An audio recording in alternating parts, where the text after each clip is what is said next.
What if you are an artist and you don't know it? In this episode, I shall be speaking about a better philosophy towards defining art. I feel we are not equipped to define art. And I say this because most of us have grown up with a societal definition of what art is. We have been told by our guardians, our parents, and our early school teachers that it's something related to a creative field. It's something that you do with artistic expression. And most of us later on, if we turn towards art, it's because of self exploration and self discovery. The people who do become artists in some time of their life have had to break through the societal definitions of what art is to have created their own definition of art and practice something that's theirs. Because society can't come up with ready definitions for art. And it's also a subject where there are a lot of different thoughts and opinions. So, when you form insights on art without analyzing where the sources are or where these discussions are being held, we tend to come across we tend to come across definitions and accepted norms which do not generally hold true in all cases. Like, it could be said that one of the sought after forms of art is knowing how to paint on a canvas, oil on canvas. But that's a form of painting, and painting is a form of artistic expression, which does not necessarily mean it is wholly and solely art. Now, one can be artistically inclined and express themselves artistically and yet not make art. For example, do something like journaling in a very artistic manner, but it doesn't necessarily become an art form. It could be a part of a daily routine, but yet it could be very artistically done. For example, it could be done with a lot of crayons, a lot of colors, a lot of designs, yet it would be journaling. At the same time, one could not have the skill of an artist but express some thoughts in a way which appeal to people, and that becomes an art form.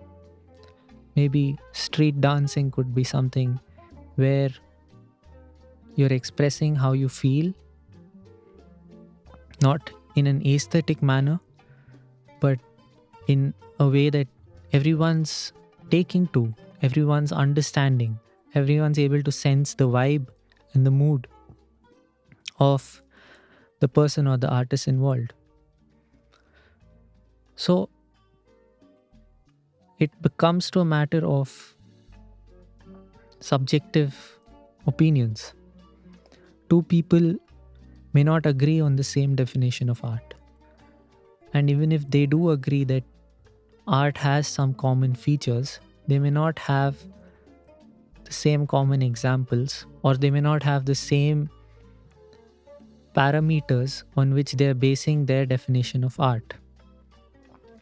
The point I'm getting at is we essentially might not have a clear, well laid out definition of art, apart from the fact that we know that it is someone expressing something or some people expressing something. We know that it is a form of expression. But we may have stopped discussing the larger picture or the larger scheme of where art lies within our space and our surroundings. To give you an interesting perspective, I would like to take the case study of Marcel Duchamp. He was a French philosopher and he called himself an anti artist. Not an artist who is a conventional person who makes art, but he calls himself an anti artist. Someone who tried to oppose the societal norms and rules and regulations of what art is. He spent much of his life trying to undefine what conventional art is. And he did this by creating a concept called ready-made. Ready-made was his art form. Mind you that he used to paint. He used to paint and he was in the painting circle. He was in the fine arts circle. But he realized that the paintings that he was making was of less consequence to the people who were suffering at war. So he wanted to make something that impacts people. And he ended up coming up with this intellectual concept called ready-made, where he took ordinary household objects and he placed them in galleries and signed them and called it a work of art. Now, a person is really intrigued by this because there is no real effort of the artist in this work.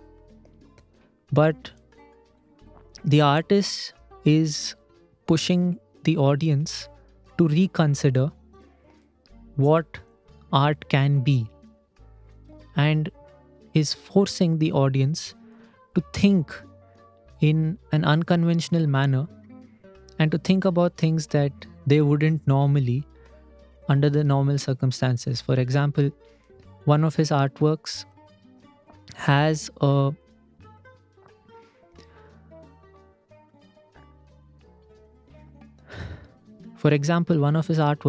urinary bowl placed in a museum. And you find these urinary bowls in washrooms, right? But when you see it in a museum, you're struck by wonder, like, okay, how is this an art form? And it has a signature on it. So it takes you to a different train of thought. And he left it open to interpretation from there on. So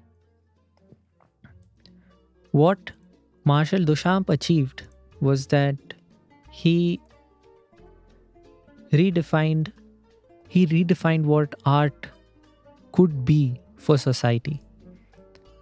And he spent a lot of time thinking about the purpose of art in society. If we contemplate about the same things and ask ourselves the questions, why do we need art in our society? What function does it have?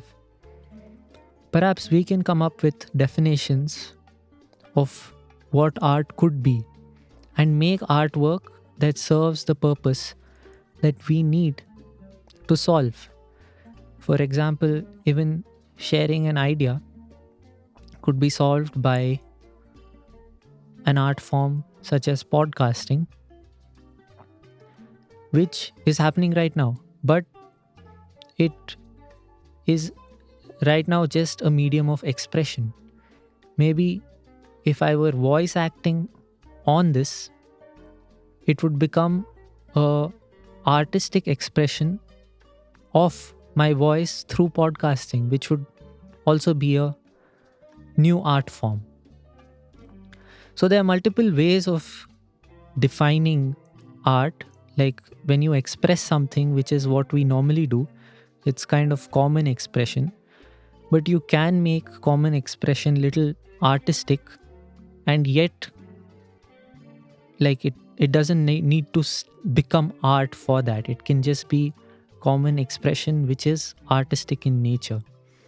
At the same time, you can have art which does not have anything artsy about it. It can just be something that is expressing a feeling or expressing a mood, but it does the job of sharing something that a group of people connect to. My next question would be, who's an artist? Do you need to be making art to be called an artist? I think I answered that in some sense by talking of artistic expression versus common expression.